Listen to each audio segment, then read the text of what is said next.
ఆదివారం ఆడవాళ్ళకి సెలవే ఉండడు దేవుడా! ఏంటిది అని చెప్పి బాధపడినంత సేపు లేదు. దేవుడైతే పర్మనెంట్‌గానే నాకు చాలా కాలం రెస్ట్ తీసుకోమని ఛాన్స్ ఇచ్చేసాడు. మీరందరూ కూడా గట్టిగా కోరుకున్నారేమో అండి నాకు రెస్ట్ దొరకాలని. అందుకే చాలా డేస్ రెస్ట్ దొరికింది నాకు. ఏం లేదండి, స్టెప్స్ దిగుతుంటే కాలు పక్కకి స్లిప్ అయ్యి పడ్డాననమాట. యాంకిల్‌కి అనేది కొంచెం ఫ్రాక్చర్ అయింది. అందుకని సిమెంట్ కట్ట వేసుకున్నారు. వెనకైతే మా అన్నయ్య గారు చూసారు కాబట్టి సరిపోయిందండి. లేకపోతే అక్కడ పడిపోయిన గమ్మున ఎవరు లేపడానికి కూడా లేరు.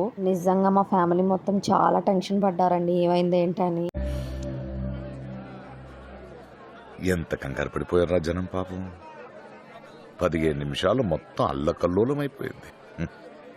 ఏదైనా భలే వెళ్ళారా, భలే కాపాడారు. అలా ఉండాలి, అది ఉంటే చాలరా, ఆ తర్వాత ఏదైనా.